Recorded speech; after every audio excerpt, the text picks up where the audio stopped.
budget workshop. So Ralph, I'll turn it over to you, sir. Thank you, Mayor and Council. I took advantage of this council meeting to go ahead and put this item on. Usually we just have a standalone meeting for this, but I think that it was important enough to have that item first before we go into the budget visioning session.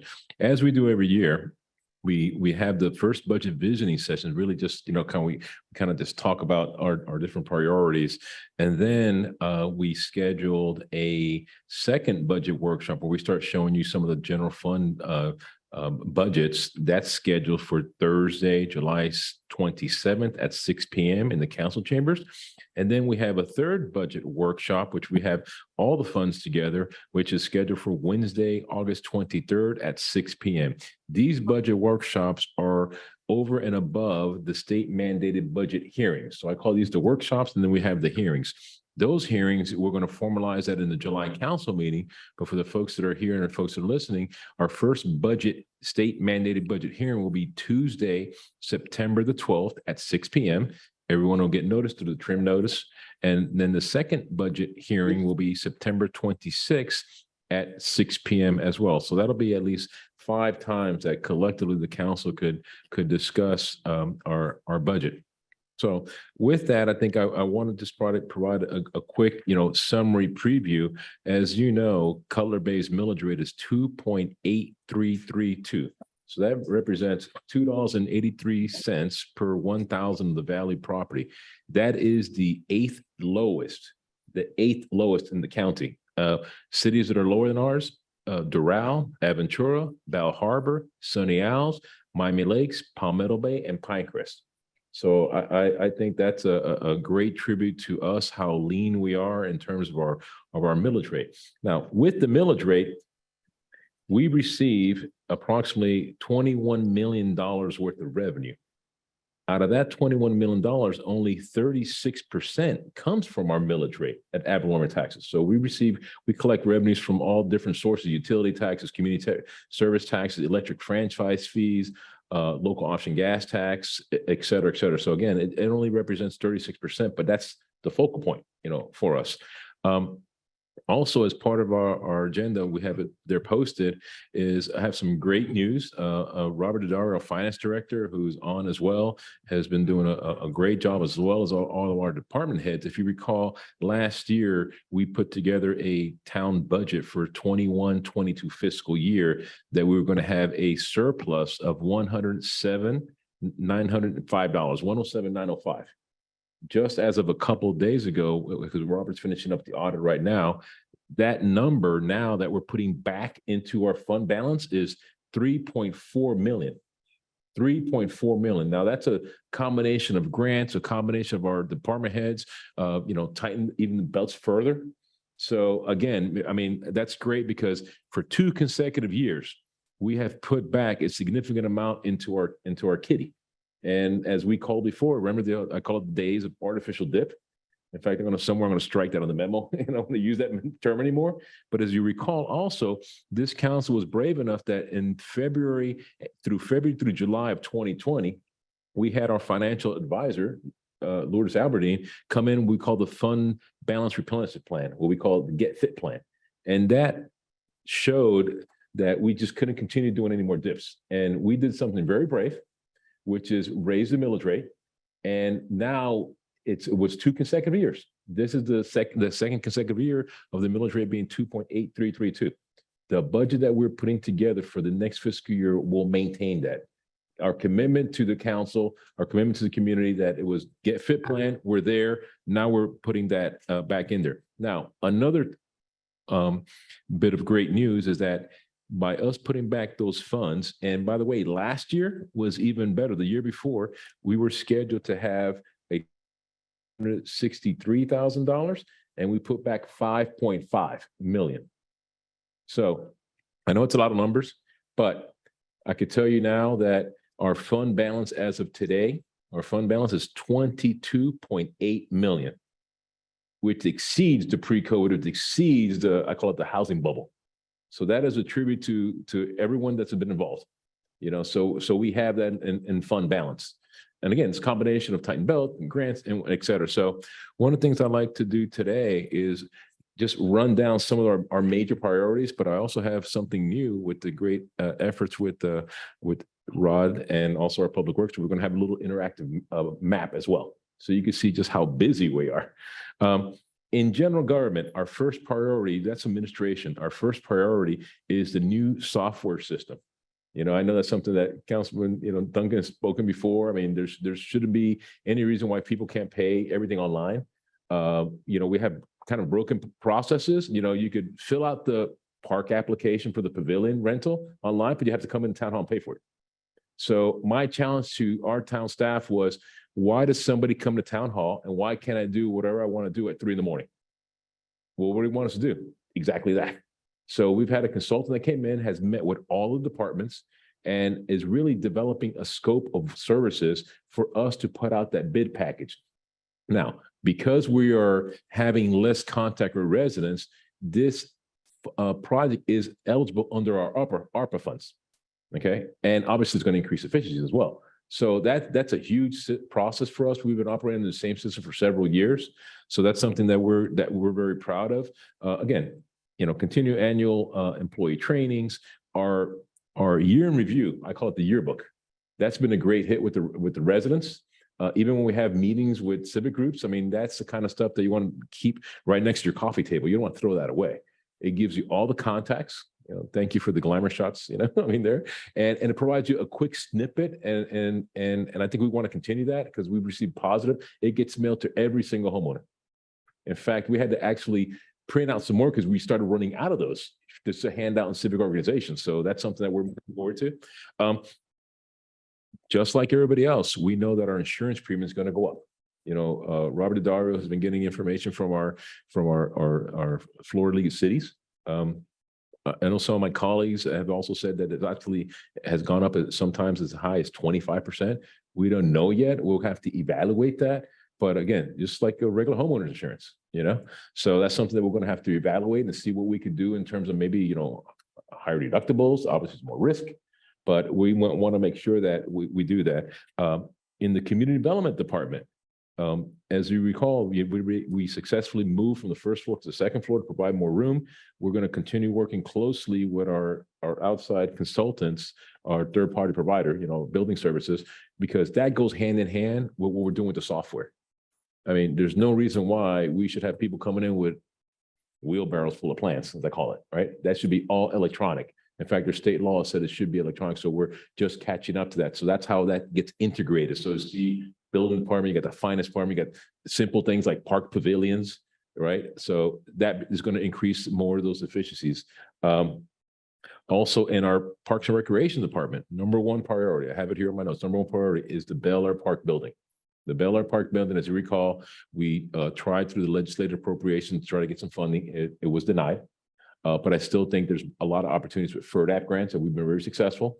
It's going to require us working closely with a Parks and Recreation Advisory Committee, host public meetings, input meetings, and what have you, because we know that's an unsafe structure now. So we're going through the process of obtaining bids for demolition.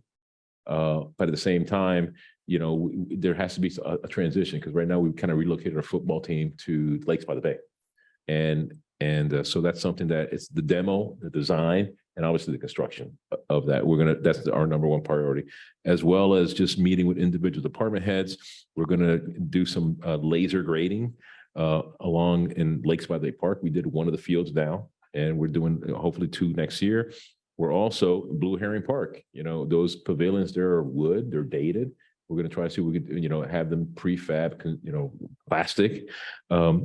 So that's something that we're going to do as well in terms of big priorities in the park. We're also going to complete our LED lighting system that was part of the ARPA that you're going to see here shortly. So that's something that we're working in the parks. And the rest of the departments is really, maintain. The biggest thing I want to go over now is show the public what we're using with the ARPA funds. I know that everybody has seen and heard I call it the rhetoric, right? I mean, our ARPA funds need to be obligated, encumbered, in my world, issue a PO, right? Before December of 2024, December 31st, 2024. All the funds must be expended by December 31st, 2026. So it all depends who you ask, if that's going to be extended or not, but rest assured, I want to go through the process now and use this opportunity to provide the council a quick briefing of all our ARPA projects and also the capital improvement project as well. So I have the little clicker here. Okay, ready?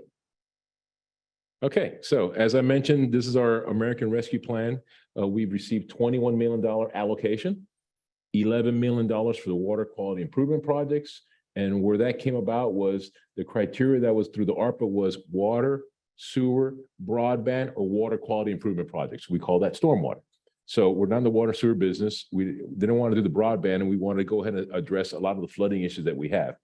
And then also we had a one-time offer, as I call it, through the federal government, that if you did it before, April, if you were a municipality that received more than $10 million, you have a one-time opt-out for $10 million for what we call general services that didn't meet those four categories. So we're going to go over some of the items that we have here. And there's a reason why we do this via resolution. It's a check and balance as your town manager. I'll recommend it. Our town attorneys diligently look through the 40-page or so odd Treasury advisory and make sure that it meets that criteria. So it's a checks and balance for the public. So just briefly, and some of these things you're going to see, they're very familiar to you. So we had the first one, $18,000 for the pool assessment, Stantec.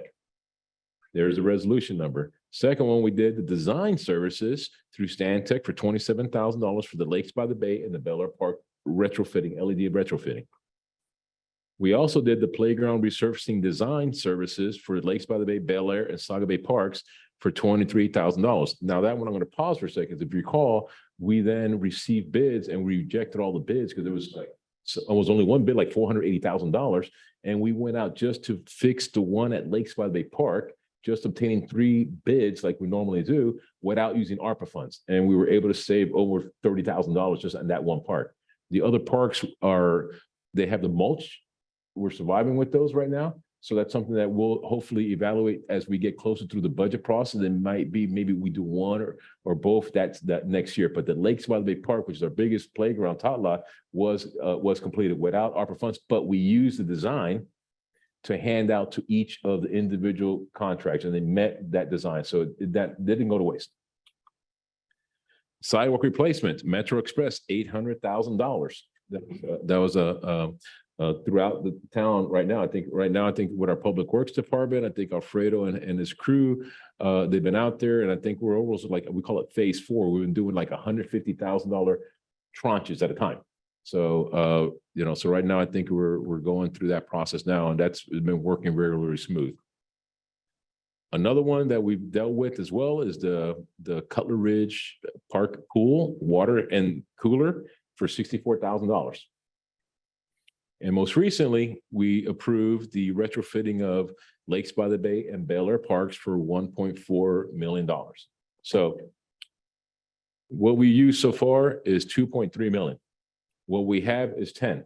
What we've been talking about throughout has been, I talked about the computer process and computer system, but we also talked about the remaining money. We don't envision anything else being used here, remaining money to be used at our 16-acre Legacy Park project, as we've been saying very publicly, for the pool. So that is clearly there. Somebody says, what are we using our $10 million for? It's right there via resolution. Now we go to the water quality improvement projects, the $11 million. So we've received $11 million. By the way, the $21 million is in our bank. The interest that we're drawing can be used as well by the town. And I think last time I checked with Robert, I think we were up to like almost 115,000 in interest. So it's there, separate account, separate audit, et cetera, et cetera. So far in our design phase, and you'll see that now with our engineers, we've encumbered $1.2 million. And then we also have a plan update for $120,000 as well. So now we're going to go through the neighborhood journey, as I call it. So we have the Bel Air Park version here. This is the area right directly north and around Cutler Ridge Park, as well as Cutler Ridge Elementary there. This area might look familiar. We just received notice and appropriation for $2 million. So what did we do as town staff to be prudent? We submitted these plans, and to offset some of the costs, we requested that funding as well from the state. So that means that we're going to use $2 million from the state funds towards this project that'll offset some of our ARPA funds as well. Okay, so basically, instead of having that $11 million, you could add another 2, for that. The Bel Air sub-basin as well. This is an area, if you recall, these areas were identified in our stormwater master plan. So as I told Alfredo engineer, this is like a stormwater utility manager and public works director dream. And we said, get all the projects that are listed, identified, and we're going to do them. So there's a plan. There was a priority. These were the ones that were still needed. 82nd Avenue. I know me and the mayor drove by 82nd Avenue there with the July storms and some of those cul-de-sacs. I think we have a picture of the Amazon truck literally floating in the cul-de-sac. So that's not only going to be a roadway improvement project there, it's each of the cul-de-sacs that are the lowest point. I mean, you can clearly see it. So that's what we call the Bel Air sub-basin. These are already are under design. We also have another area here that is 189th, I want to say, Alfredo, there, right? And so that's these are all part of the sub-basin, and it's being designed by one consultant. Then we have the Cutler Ridge Pines area. That's the one that that's right behind Franjo Park. And there, I remember, just taking a couple tours with council members. If you remember, 3 feet of water splashing on the gentleman's concrete wall there, that you can even get through on Cutler Ridge Drive there. So that one there is one that's on the design as well. We also have here the J Twin Villa Basin. These are the basin's names. This is the neighborhood right directly in front of or across the street from Encompass Health that has a little perimeter wall there. So those are little areas there. So that one is going to be addressed. We also have the Lakes by the Bay.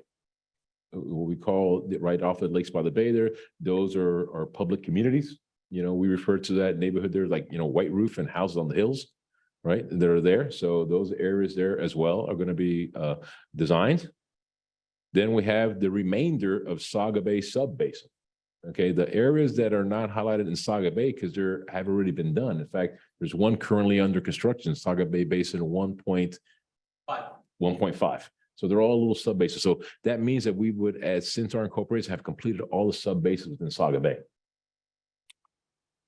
So now we're going to jump into the roadways. Okay, these roadways are funding sources that, if you heard us say over and over, Miami-Dade County Joint Participation Agreement, FDOT TAP grants, towns PTP funds, and town stormwater funds. This is a combination of all those funds. These are all roadway improvements. Now, going back to this screen here, not only we're going to do the drainage, when we go into that neighborhood, we do the drainage, we do the sidewalks, and we do the roads.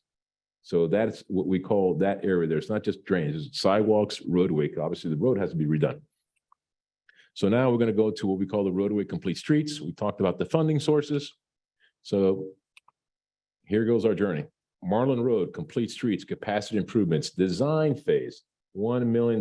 That's the one that we received a state appropriation last year, and we received an FDOT grant. We combine those two together, it's going to be $1 million for design for that area. That's a part of our complete streets master plan. From one end, from the BRT to Old Cutler Road. Internally, we have discussed that that's going to be one of the most important corridors because that has a BRT stop. Envision this right here, and it's something that we talked about internally, is that's going to be your express bus. You get off the BRT, you get on the express bus, and you get to Old Cutler Road, and then from there you move. That's going to be one of our main arterial, which is the exact same thing we've done on our transportation master plan. And this happens to be that we have the opportunity for it. That's how we were able to sell this project and receive 2 grants. Obviously, when I say 2 grants, 1 appropriation and 1 grant as well. Franjo Road, construction phase, finally. I know that Councilman Duncan, I remember, talking about that. I think the plans are 100% complete. Now we are in the contract phase. As you recall, this money is funded through Miami-Dade County. It's a $8.9 million JPA, same thing as a grant. Okay, the first $8.9 million will be paid by the county. We have to follow the county rules.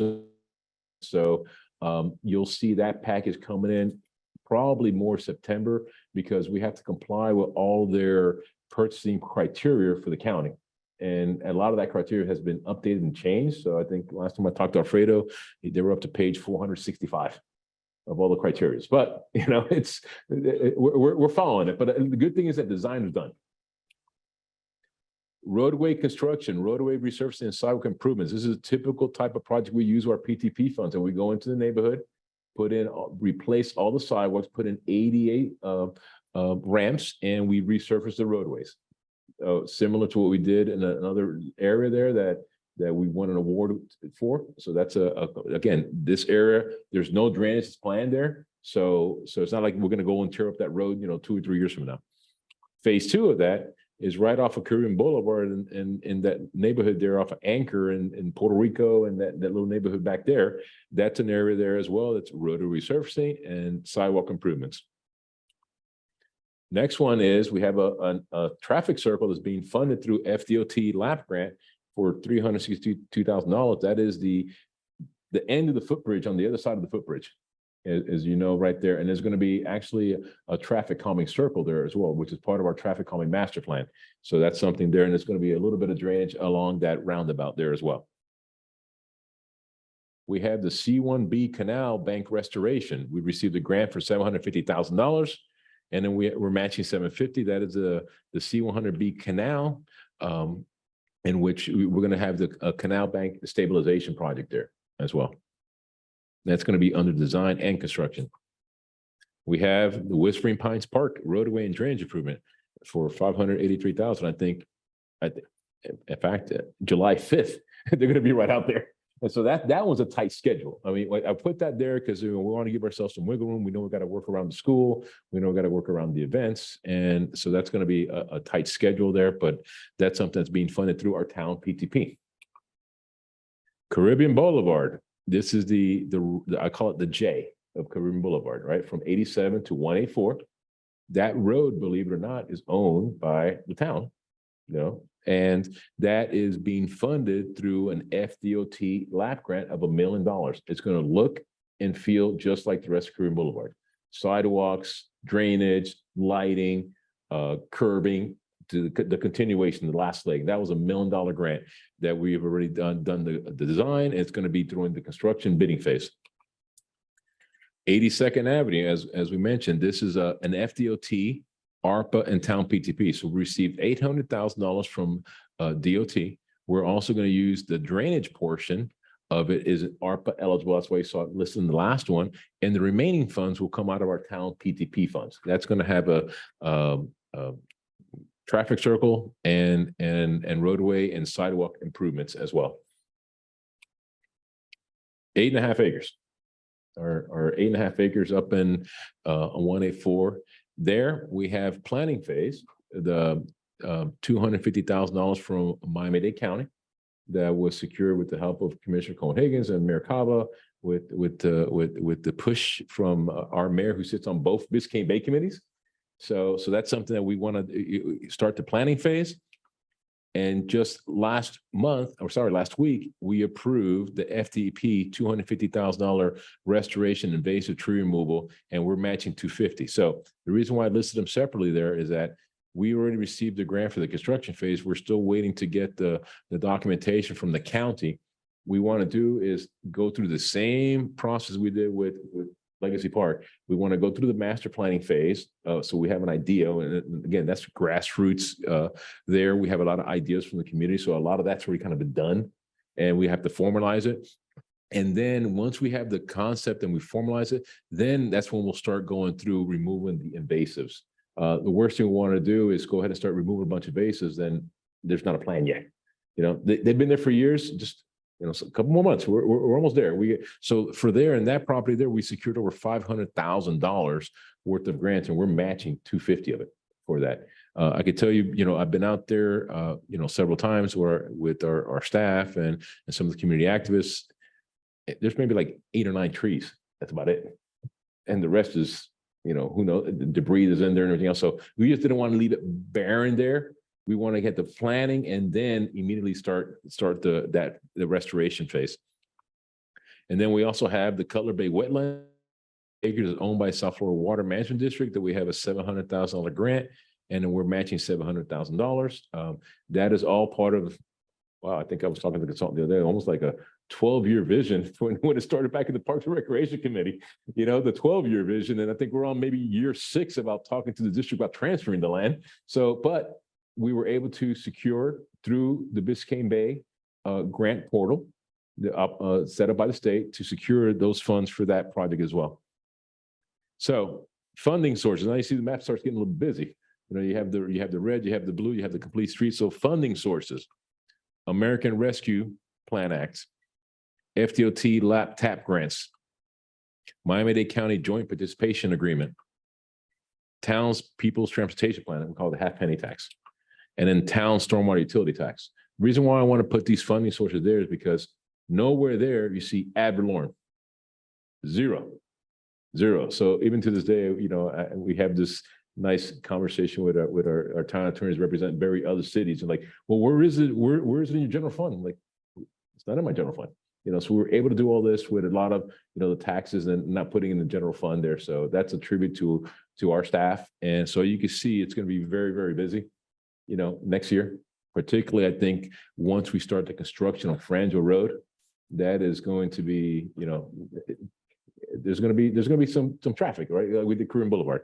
So, Mayor, members of council, I just want to provide you that briefing, and I want to, thank Rod for the graphics and Alfredo Engineer for putting all this, together. I just want to give a good synopsis of what's going on in terms of capital improvement project.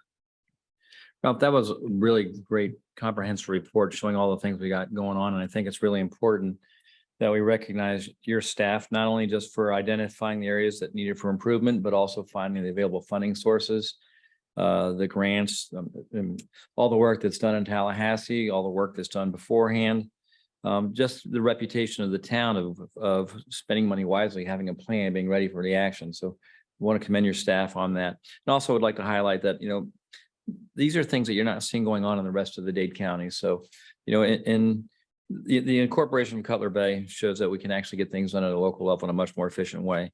But we do have to thank our county partners and our state partners as well. And actually, in this case, even our federal partners for the money that they've extended towards Cutler Bay to take care of all these projects. But overall, I mean, if you could give a grade at A+, you and your staff would get an A++ on this. The only thing that wasn't on there that was just even relevant to Cutler Bay is the 87th Avenue Bridge. But that's moving along. We've had some good conversations about that. So it's good. And trust me, guys, they're not sitting on their laurels. There's meetings after meeting after meeting where we're talking to the county about other areas of improvement going forward. So they're not sitting back and just resting. They're firing forward every step of the way because they're keeping us way too busy. So I appreciate that. Thank you. And Mayor, thank you, Mayor. And if I got to, and you reminded me that we forgot to thank also our Congresswoman Elena Salazar, because we actually secured in the omnibus bill a $4 million appropriation for Marlin Road that hasn't been designed yet. Right.